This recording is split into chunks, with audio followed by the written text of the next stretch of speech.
मैंने चोरी नहीं की। एक कम उम्र लड़का मंदिर के आंगन में जोर जोर से रो रहा था, लेकिन वहां मौजूद लोग उस पर ऐसे टूट पड़े थे जैसे उसने कोई बहुत बड़ा पाप कर दिया हो। थप्पड़, लातें, धक्के और हर तरफ से बस एक ही आवाज, यही चोर है। मैं आज एक क्लाइंट से मिलने उस इलाके में आया था और पूजा का समय होने की वजह से पहली बार उस मंदिर में गया था। लेकिन जो नजारा मैंने देखा उसने मेरे रोंगटे खड़े कर दिए। पता नहीं क्यों दिल बेचैन हो गया। मैं खुद को रोक नहीं पाया और भीड़ के बीच जाकर उस लड़के को लोगों से छुड़ा लिया। वह कांपता हुआ तुरंत मेरे पीछे आकर खड़ा हो गया, जैसे मैं ही उसकी आखिरी उम्मीद हूं। मैंने सबके सामने उसकी पुरानी और फटी हुई कमीज की तलाशी ली। पूरा मंदिर सांस रोके खड़ा था। हर चेहरे पर शक और गुस्सा साफ दिख रहा था। लेकिन उसकी जेब से निकला क्या? सिर्फ सूखी रोटी और डबल रोटी के कुछ टुकड़े। यह देखते ही मंदिर में सन्नाटा छा गया।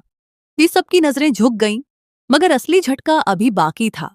वह लड़का सिसकते हुए मेरे पास आया और ऐसी बात कह गया कि मेरे पैरों तले जमीन खिसक गई।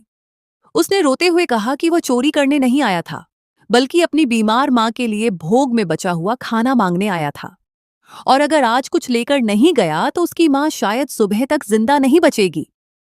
और उसके बाद जो सच सामने आया, उसने पूरे मंदिर के भक्तों की आत्मा को झकझोर कर रख दिया। लेकिन आगे जो हुआ उसे जानकर आप भी हैरान रह जाएंगे। मैं बिल्कुल खामोशी के साथ मीटिंग रूम की कुर्सी पर बैठा हुआ था, लेकिन मेरे अंदर एक अजीबोगरीब किस्म की बेचैनी घर करती हुई महसूस हो रही थी।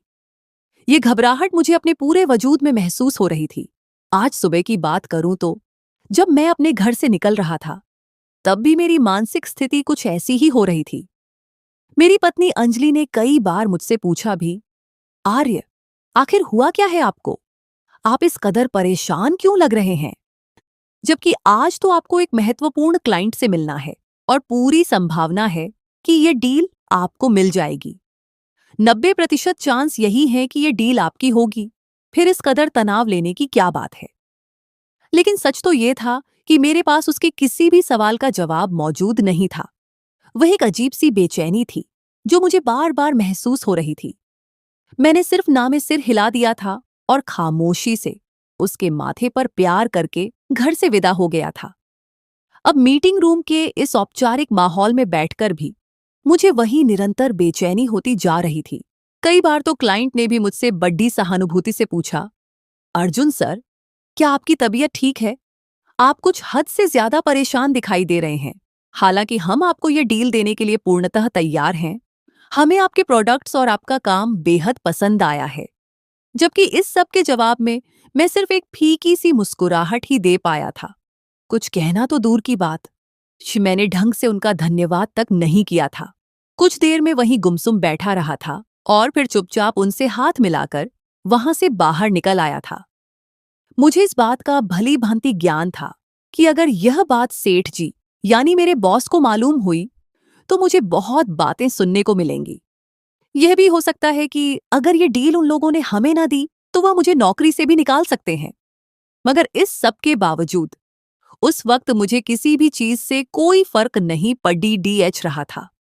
मैं मीटिंग अटेंड करने के बाद एक पास के ढाबे पर जाकर बैठ गया था और महज एक चाय का ऑर्डर दे दिया था। हालांकि मीटिंग के दौरान उन लोगों ने भी मेरे सामने चाय और विभिन्न प्रकार के सूखे मेवे सजाकर रखे थे, मगर मैंने किसी एक चीज को भी हाथ लगाना गंवारा नहीं किया था। चंद ही लम्हे गुजरे थे कि एक छोटा सा बच्चा मेरी मेज पर चाय का गिलास रखते हुए धीमी आवाज में बोला, साहब, कुछ और चाहिए आपको? बिस्किट या केक वगैरह लाऊं? मैंने ना में सिर हिलाया था और खामोशी से उस गर्म चाय का गिलास अपने होठों से लगा लिया था। हालांकि मेरी पुरानी आदत में यह बात शामिल थी कि मैं हमेशा ठंडी चाय पीता था, लेकिन आज न जाने क्यों सब कुछ मेरी प्रकृति के उल्टा हो रहा था। और ऐसा क्यों था, मुझे इसका बिल्कुल भी ज्ञान नहीं था। चाय खत्म करने के बाद मैंने पैसे दिए और सीधा घर की दिशा में चल पड़ा। लेकिन रास्ते में ही अचानक मेरा इरादा बदल गया। मैंने गाड़ी मोड़ दी और सीधा प्रार्थना करने के लिए शिव मंदिर की ओर रवाना हो गया। पूजा का समय हो चुका था। हालांकि मैं अक्सर मंदिर नहीं जाया करता था, लेकिन आज इस दिल की अज्ञात बेचैनी ने मुझे मंदिर की चौखट तक खींच ही लिया था। मैं आज जीवन में पहली बार इस खास मंदिर में आया हुआ था। जूते उतारकर जैसे ही मैं तालाब की तरफ बढ़ाने लगा, जहां पैर धोने थे, मुझे अचानक किसी के चोर चोर पुकारने की आवाज सुनाई दी। मैंने चौंक कर गर्दन घुमाई और देखा तो सामने मंदिर के प्रांगण में कुछ लोग एक छोटे से बच्चे को बुरी तरह से मार पीट रहे थे और चारों तरफ से चोर चोर की आवाजें बुलंद हो रही थीं। मैं घबराकर उस भिड्ड की तरफ बढ़ा था। फौरन ही एक दो आदमियों को धक्का देकर जब मैंने उस बच्चे को देखा तो मेरे रोंगटे खड्डे हो गए थे। उस बच्चे की उम्र मुश्किल से 10 साल के करीब रही होगी। मैंने फौरन ही उसे पकड़ दाकर खद्दा किया और उसे अपनी पीठ के पीछे छिपाते हुए गुस्से से बोला, क्या आप लोगों का दिमाग खराब हो गया है? आप किस कदर बेदर्दी से एक मासूम बच्चे पर हाथ उठा रहे हैं? जरा इसकी उम्र तो देखें। और आप 10 के 10 लोग मिलकर इसे मार पीट रहे हैं। वह बच्चा लहूलुहान हो चुका था। मैंने फौरन अपनी जेब से रुमाल निकाला और उसके होंठ के किनारे पर लगाया, जहां से खून निकलना शुरू हो गया था। वह बच्चा सिसकियां लेते हुए रोकर बोला, साहब, आओ, मैंने कोई चोरी नहीं की। मैं बिल्कुल निर्दोष हूं। ये लोग मेरी एक बात भी नहीं सुन रहे। जबकि भीड़ में से एक आदमी चिल्लाकर बोला, साहब, ज्यादा सहानुभूति लेने की जरूरत नहीं है। ऐसे ही बच्चे होते हैं जो इस उम्र में चोरियां शुरू करते हैं और बड़े होकर डाकू बन जाते हैं। अभी के अभी इसकी तलाशी लो, हमारे पैसे इसकी जेब से निकलेंगे। ये पूजा के दौरान सबकी जेब काट रहा था। मैंने हैरान होकर उस मासूम बच्चे के चेहरे को देखा था, जिसकी शक्ल से ऐसा बिल्कुल भी नहीं लग रहा था कि वह अपराधी हो। मैंने फौरन ही सबके सामने उसकी जेबें टटोली थीं, जबकि अगले ही लम्हे वहां मौजूद तमाम लोगों के सिर शर्मिंदगी से झुक गए थे, क्योंकि उसकी जेब में रकम के बजाय सिर्फ रोटी के चंद सूखे टुकड़े और डबल रोटी के पीस पड्डे हुए थे। इनके अलावा उसकी जेब में 1 रुपया भी मौजूद न था। इससे पहले कि वो बच्चा कुछ कहता, मैं गुस्से से दहाधकर बोला, शर्म आनी चाहिए आप सबको। शर्म से डूब मरना चाहिए आप लोगों को कि भगवान के इस पवित्र घर में खड्डे होकर आप एक बच्चे को मार पीट रहे हैं। ईश्वर के प्रकोप से डरें। जब यही परमात्मा आप लोगों की रस्सी खींचेगा, तब आपको पता चलेगा कि आप लोग क्या कर रहे थे। एक आदमी फौरन शर्मिंदगी से बोला, साहब, हमें लगा यही बच्चा है। शायद असली चोर कोई और हो जो हमारी लापरवाही की वजह से निकल गया। वह आदमी और कुछ कहता, उससे पहले ही मैं तड़प कर बोला, यह आपकी लापरवाही की वजह से नहीं, बल्कि आप लोगों के इस कठोर और पत्थर दिल की वजह से निकला है।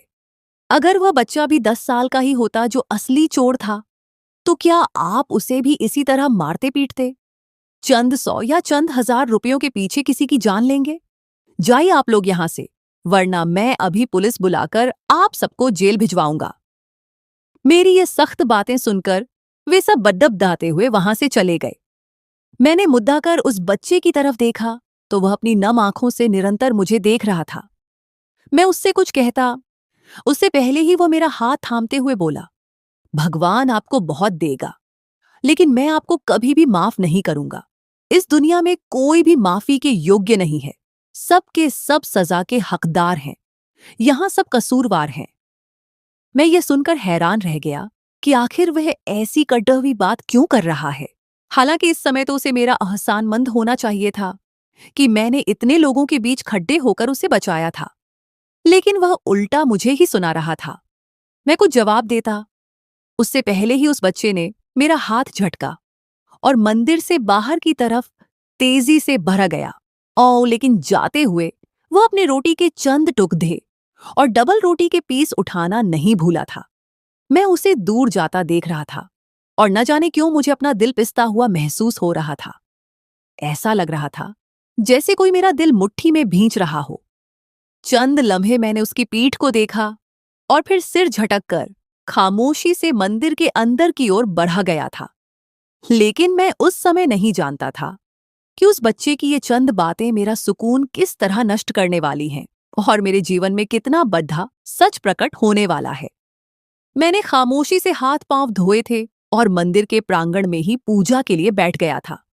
जब मैंने प्रार्थना के लिए हाथ जोते तो उस बच्चे की वही बातें मेरे दिलो दिमाग में हथौड़ों की तरह गूंजने लगी थीं। आपको भी माफ नहीं करूंगा। आप सब सजा के हकदार हैं। किसी को माफी नहीं मिलनी चाहिए। मैं ईश्वर से अपने पापों का प्रायश्चित चाहने वाला था, लेकिन इन शब्दों की पुनरावृत्ति की वजह से मेरे हाथ न जाने क्यों खुद ब खुद नीचे हो गए थे। घबराहट इस कदर ज्यादा हो रही थी कि मेरा पूरा माथा पसीने से शराबोर हो गया था। हालांकि मंदिर का हॉल काफी हवादार और ठंडा था। मैं फौरन उठकर बाहर आ गया था और गहरी गहरी सांसें लेने लगा था। चंद ही लम्हे गुजरे थे कि मुझे अपनी आंखों के सामने गहरा अंधेरा आता हुआ महसूस हुआ और मैं हालात की परवाह किए बिना वहीं फर्श पर गिरकर बेहोश हो गया था। होशो हवास खोने से पहले चंद आवाजें मेरे कानों में पड़ थीं। देखो इसे क्या हो गया है। जल्दी एम्बुलेंस मंगवाओ। इसके घर वालों को फोन करो। इसके बाद मेरी चेतना अंधकारमय होना शुरू हो गई थी। कौन क्या बोल रहा था, कौन मुझे किस तरह से उठा रहा था, कब मुझे स्ट्रेचर पर डाला जा रहा था, मुझे कुछ भी याद नहीं रहा था। मेरी आंख लगभग 4 दिन गुजरने के बाद खुली थी। मेरे सामने मेरी पत्नी अंजलि बैठी हुई थी। उसकी आंखों में आंसू थे और हाथ में एक धार्मिक पुस्तक थी। मैं चंद लम्हे बिल्कुल खामोशी से उसका चेहरा देखता रहा और फिर एकाएक गहरी सांस ली। मेरा हाथ हिलता देखकर वह फौरन मेरी तरफ मुद्दी थी। मुझे उठने की कोशिश करते देखकर वह मेरे करीब आई और मेरे माथे से बाल हटाते हुए रूंधी हुई आवाज में बोली, क्या हुआ है अर्जुन आपको? मैं डॉक्टर को बुलाऊं? आप ठीक महसूस कर रहे हैं ना? जबकि मैंने उसकी बात का जवाब देने के बजाय महज इतना कहा, उस बच्चे को बुलाओ प्लीज, वरना मैं मर जाऊंगा। मेरी यह अजीब बात सुनकर वह बेबस होकर बोली, कौन सा बच्चा अर्जुन? किसको बुलाना है? आखिर आपको हुआ क्या है? क्या आपको मालूम है कि आपको दिल का दौरा, हार्ट अटैक आया है? हॉइस। उसकी बात सुनकर मैं चंद लम्हों के लिए सुन्न हो गया, कुछ बोल ही नहीं पाया। यानी इन बातों का असर इस कदर तीव्र था कि मैं दिल के दौरे की वजह से बेहोश हो गया था। इससे पहले कि मैं कुछ कहता, मेरी पत्नी ने मेरे सीने पर हल्का सा हाथ रखते हुए कहा, आप अभी आराम करें, मैं जल्दी से डॉक्टर को बुलाती हूं। उन्होंने ताकीद की थी कि जैसे ही आपको होश आए मैं उन्हें फौरन सूचित कर दूं। मैंने कोई जवाब नहीं दिया था। मेरी बंद आंखों के सामने भी उसी बच्चे का चेहरा निरंतर घूम रहा था। न जाने क्यों मुझे वह अजीब सी बेचैनी अब भी अपने पूरे अस्तित्व में महसूस हो रही थी। थोड़ी देर के बाद ही मेरी पत्नी 2 डॉक्टरों के साथ कमरे में दाखिल हुई थी और वे दोनों डॉक्टर मेरी जांच करते हुए बोले, इनकी हालत अब थोड़ी बेहतर है। आप जल्द से जल्द जिस बच्चे के बारे में ये बात कर रहे हैं उसे तलाश करके बुलाएं। इससे इनकी स्थिति काफी स्थिर हो जाएगी। बेहोशी की हालत में भी ये निरंतर उसी बच्चे को याद कर रहे थे। मिस्टर अर्जुन, अब आप कैसा महसूस कर रहे हैं? डॉक्टर साहब की बात सुनकर मैंने सिर्फ इतना ही कहा, मुझे वह बच्चा चाहिए, वही मंदिर वाला बच्चा जिसकी जेब में रोटी के टुकड़े थे, जिसने कहा था कि आप भी सजा के हकदार हैं। लेकिन मैंने क्या गुनाह किया है? मैंने कभी किसी के साथ कुछ गलत नहीं किया, बस मुझे उस बच्चे से मिला दे। यह कहते कहते मेरी आंखें एक बार फिर बोझिल होकर बंद होना शुरू हो गई थीं और मैं दोबारा कब बेहोशी की वादियों में चला गया, मुझे कुछ पता नहीं चला। हाँ, और बस एक हल्की सी आवाज मेरी पत्नी के रोने की आई थी और उसके बाद मेरा दिमाग दोबारा अंधेरे में खो गया था। वक्त अपनी रफ्तार से धीरे धीरे गुजरता चला जा रहा था। रात के 9 बजे एक बार फिर मुझे होश आया था। मैं अब भी अस्पताल के उसी कमरे में मौजूद था। मैंने गर्दन घुमाकर देखा तो मेरी पत्नी सोफे पर बैठी ऊँघ रही थी। न जाने क्यों एक बार फिर मेरी श्रवण शक्ति में उसी बच्चे की आवाज गूंजी। यह सब मेरे साथ क्यों हो रहा था, मैं समझने से असमर्थ था। मैंने एक गहरी सांस ली और अपनी पत्नी की ओर देखते हुए धीमी आवाज में पुकारा, अंजलि, मेरी बात सुनो। मेरा इतना कहना ही था कि वह हड़बड़ाकर जाग गई। मेरी पत्नी मुझसे अगाध प्रेम करती थी, यह वास्तविकता मुझे भली भांति मालूम थी। वह फौरन मेरे पास आई और चिंता से बोली, अर्जुन, क्या हुआ आपको? क्यों इतना परेशान कर रहे हैं? क्या मैं डॉक्टर को बुलाऊं? कहीं दर्द तो नहीं हो रहा?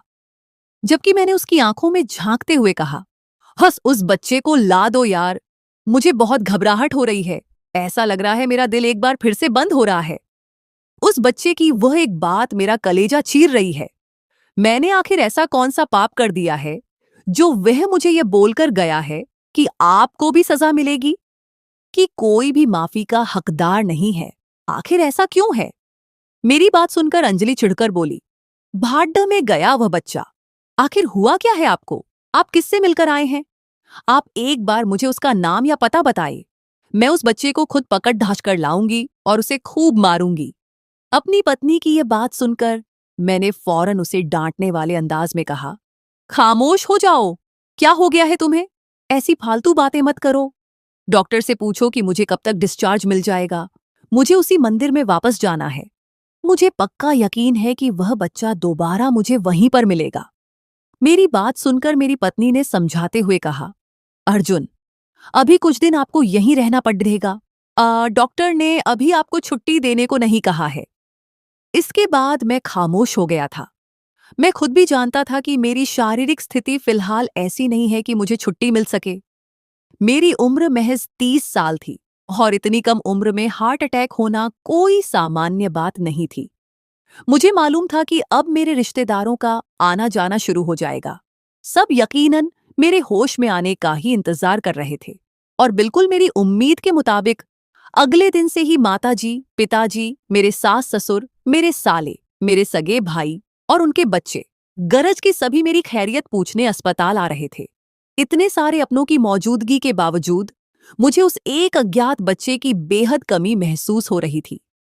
काफी देर तक मैं बिल्कुल खामोश लेटा रहा था और फिर एक दो बार मुझे उसी तीव्र घबराहट ने आ घेरा था। वही कैफियत जो मुझे उस पहले दिन हुई थी। मैंने एक बार फिर अंजलि को अपनी तरफ आकर्षित किया और बोला, अंजलि, मुझे उस बच्चे से मिलना ही होगा। पता नहीं क्यों मुझे अपने दिल में एक अजीब सा खालीपन महसूस हो रहा है। मुझे ऐसा लग रहा है जैसे मैं उससे पहले भी कहीं मिल चुका हूं। उसने मुझसे ऐसा क्यों कहा था? जबकि वह मुझे दिलासा देते हुए बोली, अर्जुन, कभी कभी जीवन में कुछ क्षण परीक्षा के होते हैं। यकीनन आपके लिए भी वह क्षण किसी परीक्षा से कम न होगा। आप क्यों इतना ज्यादा सोच रहे हैं? इससे आपकी तबीयत और बिगड़ जाएगी। मैं तो आपके आगे हाथ जोड़ती हूं। मेरा नहीं तो कम से कम अपने बूढ़े माँ बाप का ही सोच लें। आपकी माता आपकी हालत देखकर कितना रोई है। ईश्वर के लिए मेरे हाल पर दया करे। मेरा आपके सिवा इस दुनिया में कोई और नहीं है। अपनी पत्नी की यह भावनात्मक बात सुनकर मैं बिल्कुल खामोश हो गया था। मैं समझ गया था कि वह मेरा आंतरिक दर्द नहीं समझ पा रही है, मेरी इस विशेष स्थिति को नहीं भांप रही। इसलिए मैंने और उसे परेशान करना उचित नहीं समझा और अपनी जुबान बंद कर ली थी। वक्त धीरे धीरे अपनी चाल चलता रहा। मैं अस्पताल में पूरे 1.5 हफ्ते तक भर्ती रहा। फिर कहीं जाकर मेरी हालत में कुछ सुधार आया और मुझे छुट्टी मिल गई। घर पहुंचकर मेरी पत्नी ने मेरी खूब नजर उतारी थी। मासूम बच्चों को बुलवाकर खाना खिलाया, अनाथालयों में दान भेजा। उसका बस नहीं चलता था कि वो अपनी तमाम संपत्ति मुझ पर लुटा दे। उसकी यह अनन्य ममता देखकर मैं जहां एक तरफ खुश हो रहा था, वहीं दूसरी तरफ अंदर ही अंदर चिद्दा भी हो रहा था। मुझे जल्द से जल्द उस मंदिर की तरफ जाना था ताकि मैं मालूम कर सकूं कि उस बच्चे के साथ क्या मामला है। मगर मेरी पत्नी मुझे एक पल के लिए भी अपनी आंखों से ओझल नहीं होने दे रही थी। आज सामान्य सा ही एक दिन था। मेरी तबीयत अब काफी बेहतर हो चुकी थी। इसलिए मैं जबरदस्ती उससे लौटियत जगह धाकर घर से निकल गया था। वह मेरे साथ जाना चाहती थी, लेकिन मैंने उसे सख्ती से मना कर दिया कि हर वक्त मेरे साथ साए की तरह घूमने की जरूरत नहीं है। मैं अब अपना ख्याल खुद रख सकता हूं। मैंने तल्ख लहजे में कहा, अगर दोबारा हार्ट अटैक आया तो भगवान की यह धरती बहुत बड्ढी है और यहां रहने वालों का दिल भी बहुत बद्धा है। वे मुझे अस्पताल पहुंचा देंगे। मेरी पत्नी ने इस बात पर भी मुझे खूब खरी खोटी सुनाई थी, मगर मैं हर बात को नजरअंदाज करते हुए खामोशी से अपनी गाड़ी निकालकर मंदिर की तरफ रवाना हो गया था। एक लंबी यात्रा तय करने के बाद मैं अंततः मंदिर के करीब पहुंच ही गया था। चारों ओर से भजनों की आवाजें आ रही थीं। गाड़ी पार्किंग में खड़ी करके मैंने अपने कदम सीधे मंदिर के अंदर की तरफ बढ़ा दिए थे। मैंने पूरा मंदिर छान मारा था, मगर वह बच्चा कहीं भी दिखाई नहीं दे रहा था। श्रद्धालुओं का आना जाना शुरू हो चुका था। मैं खामोशी से तालाब की तरफ बाहर निकल आया था। मेरा इरादा पूजा करके उस बच्चे से मुलाकात की प्रार्थना करना था। मैं जैसे ही तालाब से बाहर आया, अगले ही पल मैं सांस लेना ही भूल गया था। मंदिर के बाहर आज भी कुछ लोग एक मासूम से बच्चे को मार रहे थे। उसकी हड्डियां तो डाहने पर तुले हुए थे। मैं फौरन बिजली की सी तेजी से उसकी तरफ बढ़ा था। जी, मेरे दिल में एक उम्मीद की किरण जगी थी कि शायद ये वही बच्चा हो। मैंने लोगों को पीछे हटाया और उस बच्चे को फौरन उस उत्तेजित भीड़ से बाहर निकाला। लेकिन वो बच्चा कोई और था, मगर उसकी उम्र भी लगभग 10 साल ही थी। वे आदमी मुझे देखते हुए गुस्से से बोले, साहब इसे छोड़ डीएच दें, हम आज इसे माफ नहीं करेंगे। कई दिनों की मेहनत के बाद ये चोर पकड़ा गया है। इसी की वजह से हमने कुछ दिनों पहले एक मासूम बच्चे को नाहक खूब मारा था। आज यह जीवित नहीं बचेगा। जबकि मैं उन सबको झाधाते हुए बोला, पिछली बार भी मैंने आप सबको सख्ती से समझा दिया था कि इस तरह बच्चों पर हाथ नहीं उठाना। हम मंदिर के परिसर में खड्डा रहे हैं, किसी अखाड़े के मैदान में नहीं, जहां आप लोग अपना कर्तव्य दिखा रहे हो। शर्म आनी चाहिए आप लोगों को। एक मासूम बच्चे को इस तरह से मार पीट रहे हैं। जबकि एक आदमी गुस्से से चीखकर बोला, साहब, जब आपकी अपनी जेब से पैसा जाएगा तब आपको समझ आएगा कि ये बच्चे मासूम हैं या शैतान। और हद होती है, इनको थोड़ी सी छूट दे दो तो ये हमारी गर्दन अलग कर देंगे। मैंने एक नजर उस सहमे हुए बच्चे पर डाली तो वह रोते हुए कमजोर आवाज में बोला, साहब, जिसने असल में पैसे चोरी किए थे वह तो भाग गया है। मेरे पास तो 1 रुपया भी नहीं है। आप बेशक मेरी तलाशी ले सकते हैं। फिर मैंने सबके सामने उसकी भी जेबें देखी और आश्चर्य की सीमा न रही जब उसकी जेब में से भी वही चंद रोटी के टुकड़े और वही 2 डबल रोटी के पीस बरामद हुए। एक बार फिर तमाम लोगों के सिर शर्मिंदगी से झुक गए थे। एक आदमी काफी परेशान लहजे में बोला, तो आखिर वह कौन है जो हर बार आता है और हमारी जेबें काटकर गायब हो जाता है? अब तो मैं अपना हर पैसा घर छोड़ डचकर आता हूं। बस आज गलती से मोबाइल फोन ले आया, वह भी चला गया। न जाने कौन यह हरकत कर रहा है। यह कहते हुए भिड्डा धीरे धीरे छंटना शुरू हो गई। तभी वह बच्चा मुझे देखते हुए बोला, साहब, आपका बहुत धन्यवाद। यह कहकर वह बाहर की तरफ बढ़ने लगा था, लेकिन मैंने लपक कर उसकी कलाई थाम ली और उसे देखते हुए पूछा, कौन हो तुम और कहां से आए हो? उसके पास मौजूद वे रोटी के चंद टुकड़े न जाने क्यों मुझे उस पहले वाले बच्चे से संबंध रखते हुए महसूस हो रहे थे। वह बच्चा मुझे देखते हुए बोला, साहब, मैं यही पिछली गली से आया हूं, मुझे माफ कर दें और जाने दें। मैंने ना में सिर हिला दिया और उसे देखते हुए विनती की, क्या तुम मुझे अपनी उस गली में लेकर चल सकते हो? तुम्हारी बड्डी मेहरबानी होगी। मेरी यह अजीब सी फरमाइश सुनकर वह बच्चा काफी कशमकश में दिखाई दे रहा था। वह मुझे देखते हुए बोला, अच्छा ठीक है, मगर पहले आप प्रार्थना तो कर लें। आपने शायद अभी पांव धोए हैं।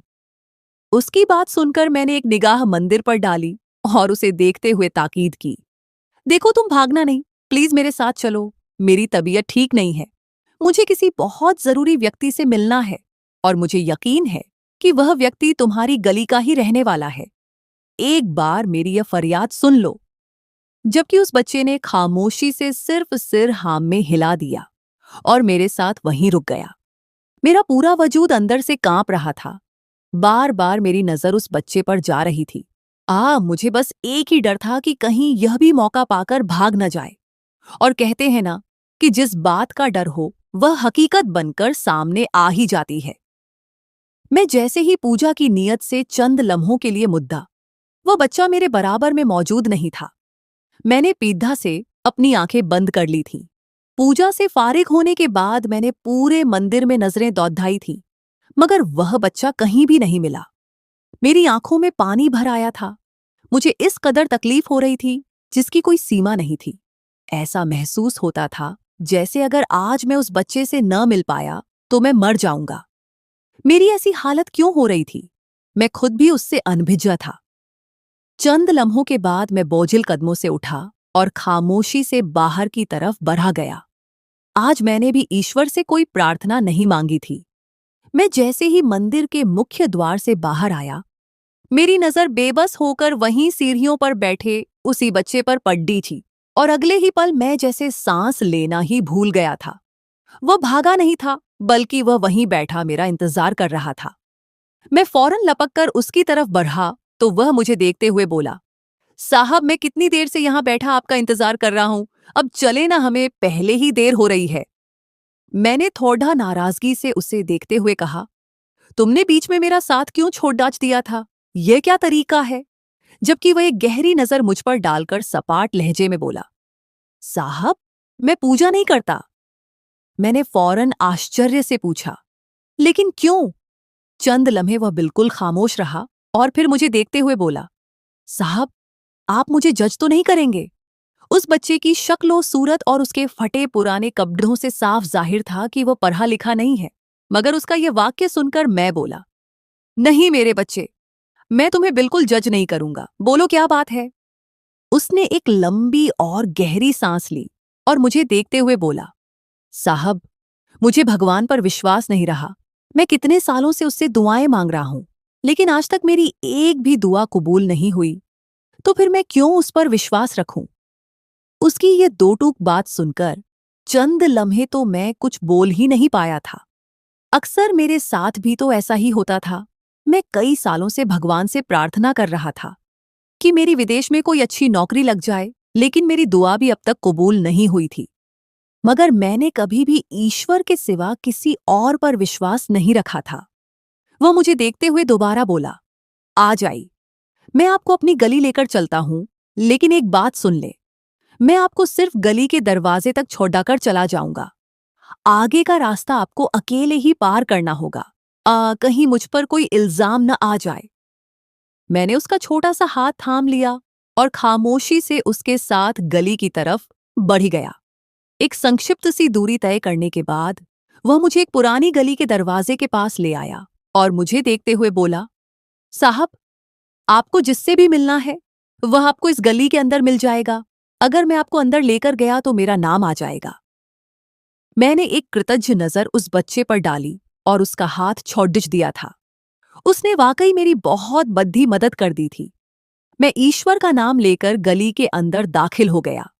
चंद कदम ही चलने के बाद मुझे तीव्रता से एहसास हो गया था कि उस बच्चे ने मुझे ऐसा क्यों कहा था। हर तरफ छोटे छोटे मासूम बच्चे जमीनों पर दयनीय स्थिति में पड़ी हुए थे।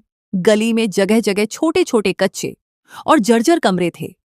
मगर जो चीज सबसे ज्यादा डरावनी थी वह यह कि उनमें से कुछ बच्चों के हाथ कटे हुए थे, कुछ के पांव सलामत नहीं थे और कुछ सही सलामत बच्चे उन दिव्यांग बच्चों को वहीं डबल रोटी खिलाने की विफल कोशिश कर रहे थे।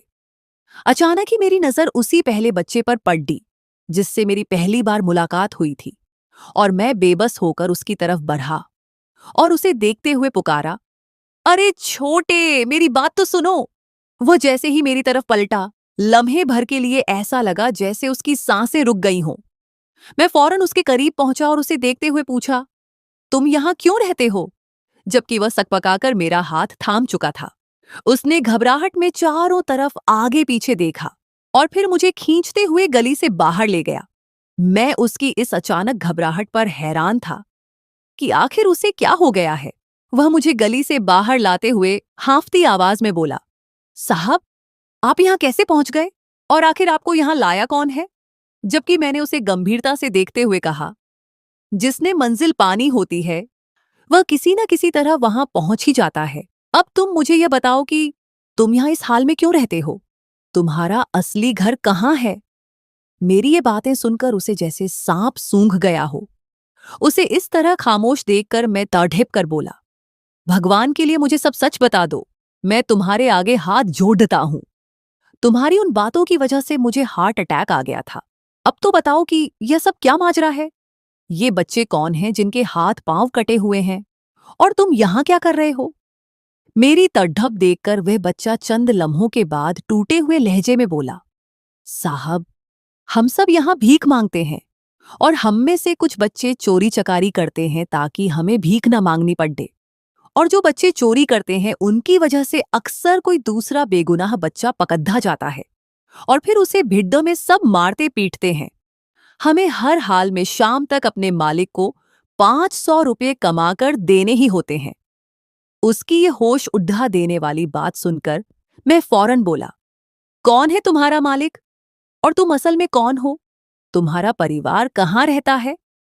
वह चंद लम्हे नजरें झुकाकर खामोश रहा और फिर मुझे देखते हुए बोला, साहब, अगर मैं आपको सच बता दूं कि मैं यहाँ क्यों हूं, कहाँ से आया हूं और मेरा परिवार कौन है, तो क्या आप वाकई कुछ करेंगे? क्या आप हमारी मदद करेंगे?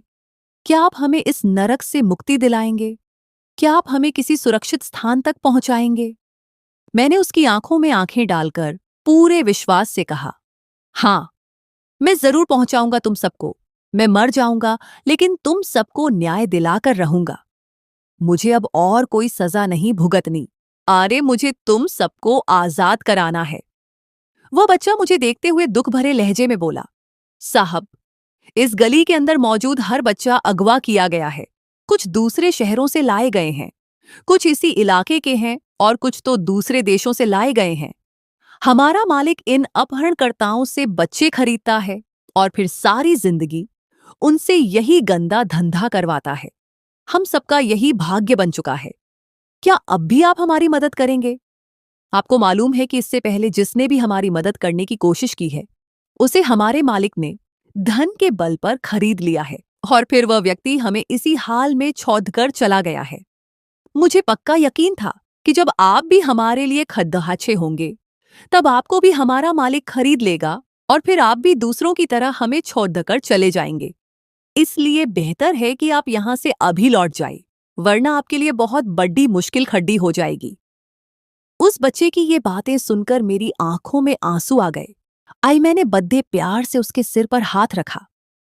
मुझे अब पूर्ण रूप से समझ आ गया था कि मेरे भगवान ने मेरे दिल में उस दिन इतनी बेचैनी क्यों डाली थी, मुझे हार्ट अटैक क्यों आया था। मेरा परमात्मा मुझसे कोई बद्धा काम लेना चाहता था। वह इन मासूम बच्चों की सुरक्षा चाहता था और अब मैं अपने कर्तव्य से एक कदम भी पीछे नहीं हट सकता था।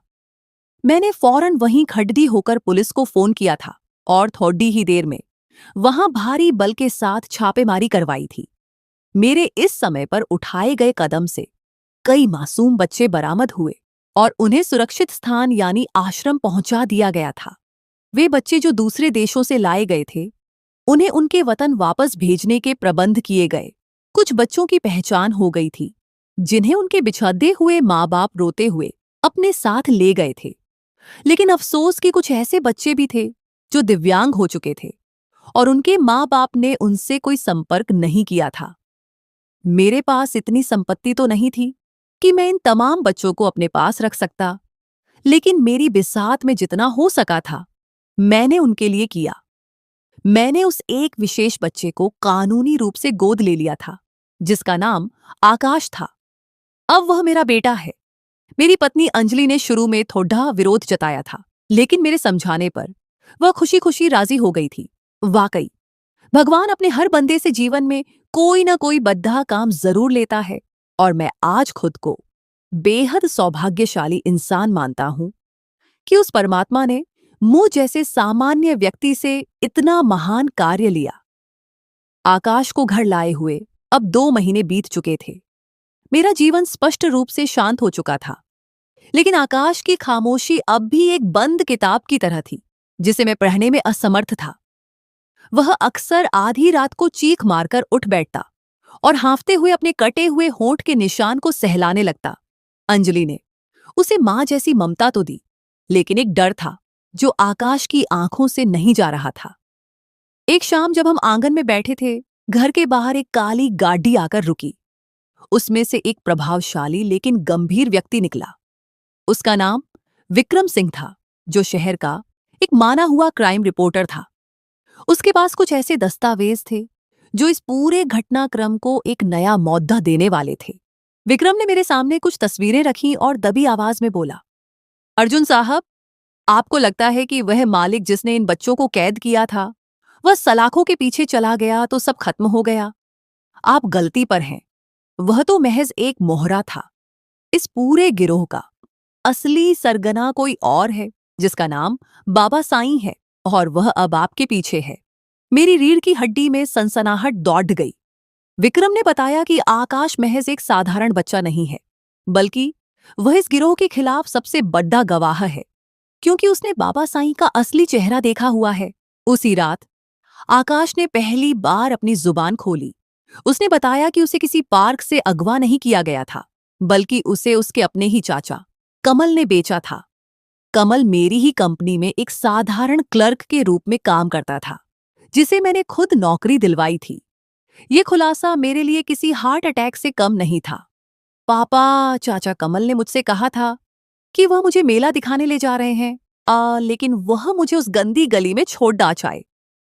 आकाश की सिसकियां मेरा कलेजा चीर रही थीं। अब मुझे समझ आया कि उस दिन मंदिर में उसने क्यों कहा था कि कोई भी माफी के योग्य नहीं है। उसके अपनों ने ही उसे दगा दिया था।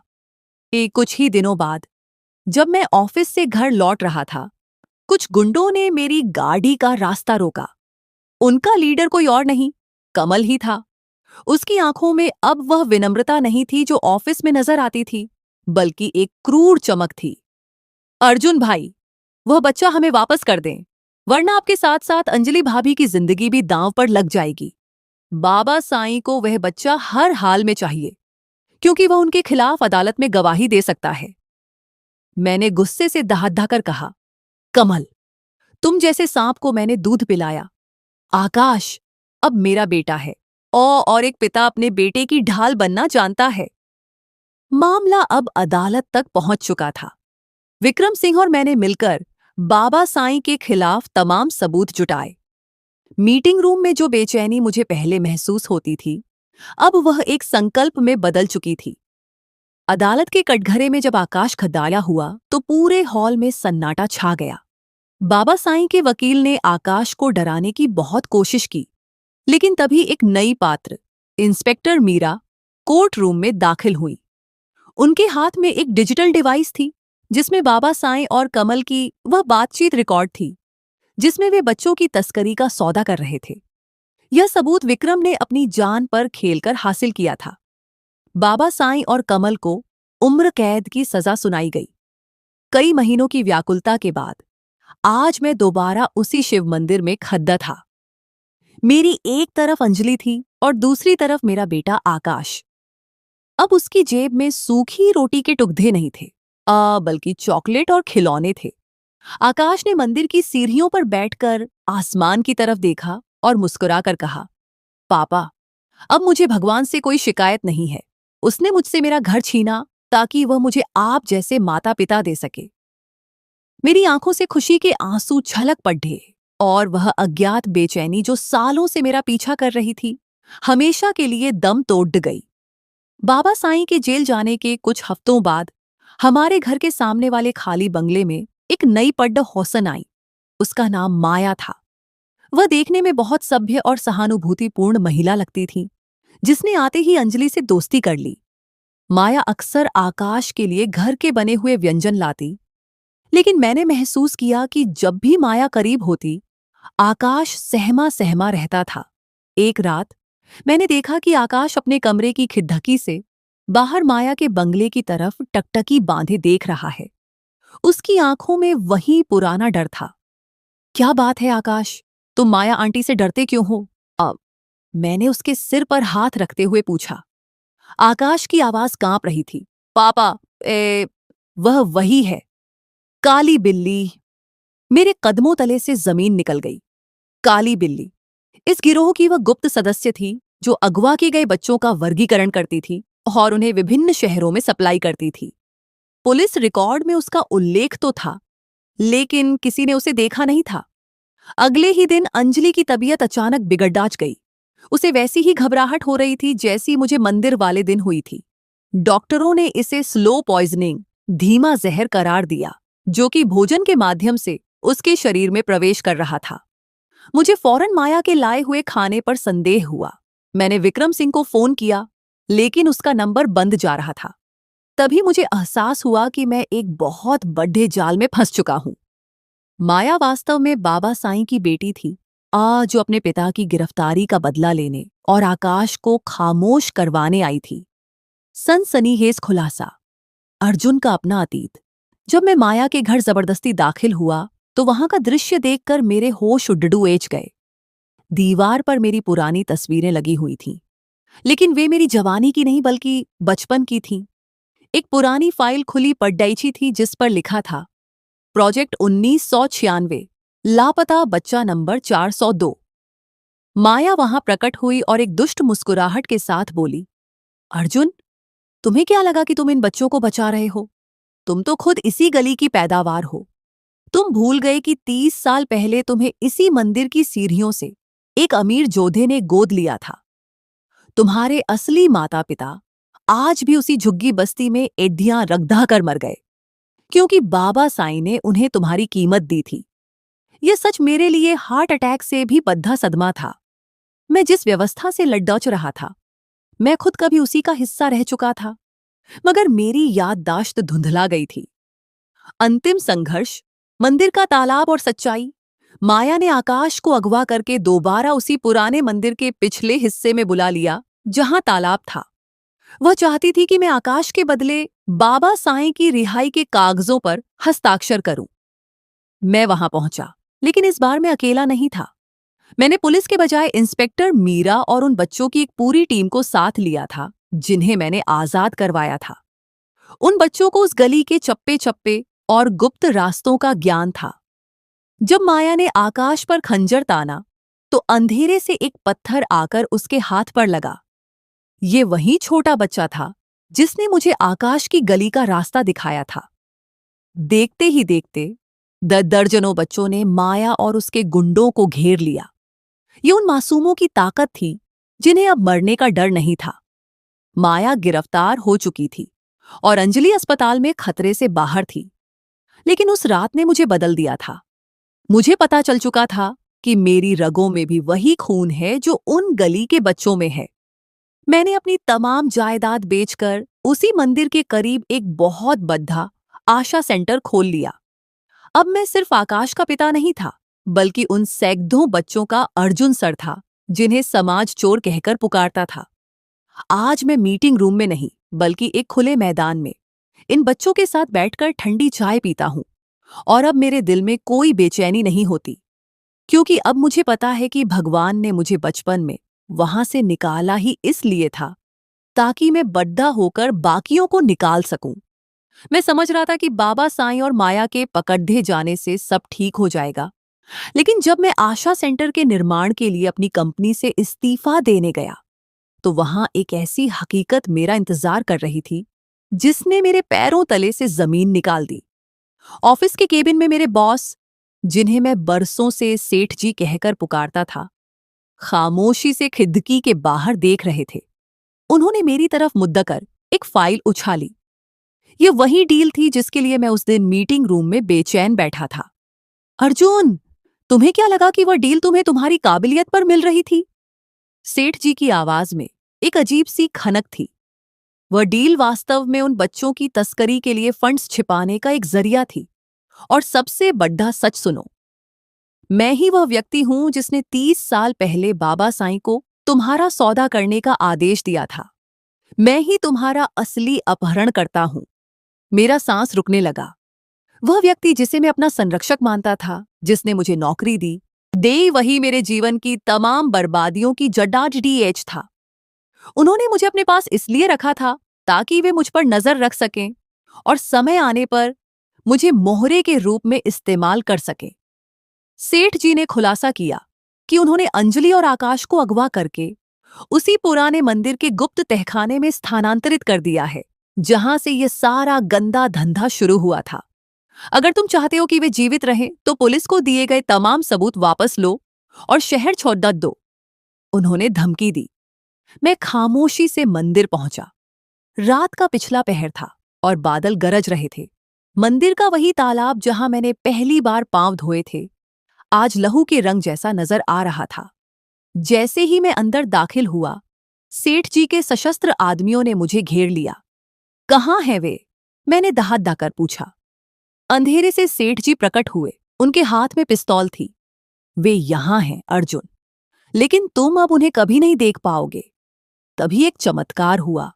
वही बच्चा जिसने मुझे पहली बार आकाश की गली दिखाई थी, अपने साथ उन दर्जनों बच्चों की फौज लेकर मंदिर की दीवारों से कूद पद्धा, जिन्हें मैंने खाना खिलाया था। उनके हाथों में पत्थर, लाठियां और वे रोटी के सूखे टुकड़े थे, जो अब हथियार बन चुके थे। सेठ जी के गुंडे उन बच्चों के अचानक आक्रमण से बौखला गए। इसी अफरा तफरी में मैंने सेठ जी के हाथ से पिस्तौल झटकी। आपने मुझसे मेरा बचपन छीना, मेरे माता पिता छीने, लेकिन अब मैं आपको किसी और का भविष्य नहीं छीनने दूंगा। पुलिस की गाड़ियां मंदिर के बाहर पहुंच चुकी थीं। इंस्पेक्टर मीरा ने सेठ जी को हथकड़घी लगाई। अंजलि और आकाश तहखाने से सही सलामत बरामद हुए। आकाश दौड़ता हुआ आया और मेरे सीने से लग गया। उसकी आंखों में अब डर नहीं, बल्कि एक गर्व था। आज इस घटना को 5 साल बीत चुके हैं। आशा सेंटर अब सिर्फ एक इमारत नहीं, बल्कि उन हजारों बच्चों के लिए एक घर है जिन्हें समाज भूल चुका था। मैंने अपनी कंपनी और सेठ जी से जुद्दी हर चीज को ठुकरा दिया था। आज मैं उसी मंदिर के बाहर एक छोटा सा स्कूल चलाता हूँ। अंजलि वहां बच्चों को पढ़ाती है और आकाश, जो अब एक आत्मविश्वास से भरपूर युवक बन रहा है, नए आने वाले बच्चों को वही सबक सिखाता है जो उसने कड़ी डिजवे हालातों से सीखा था। दुनिया में सब सजा के हकदार नहीं होते, कुछ लोग माफी और प्यार के हकदार भी होते हैं। एक शाम जब मैं मंदिर की सीढ़ियों पर बैठा वहीं ठंडी चाय पी रहा था, आकाश मेरे पास आया और मेरी जेब में हाथ डालकर बोला, पापा, अब आपके दिल में कोई बेचैनी तो नहीं है? मैंने मुस्कुराकर आसमान की तरफ देखा। पक्षी अपने घरों को लौट रहे थे और मंदिर की घंटियों की आवाज फिजा में एक अजीब सा सुकून घोल रही थी। मैंने आकाश का हाथ थामा और कहा, नहीं बेटा, दो, अब मेरा दिल बिल्कुल संतुष्ट है, क्योंकि अब मुझे पता है कि भगवान ने मुझे उस दिन उस मीटिंग रूम से क्यों उठाया था। वह मुझे मेरा असली उद्देश्य दिखाना चाहता था। अब उस तालाब का पानी साफ था और मेरी आत्मा भी। जीवन की सबसे बड़ी डील मैंने उस दिन जीती थी, जब मैंने इन बच्चों को आजाद कराया था। और इस डील का मुनाफा कोई पैसा नहीं, बल्कि यह सुकून था जो मुझे आज प्राप्त है।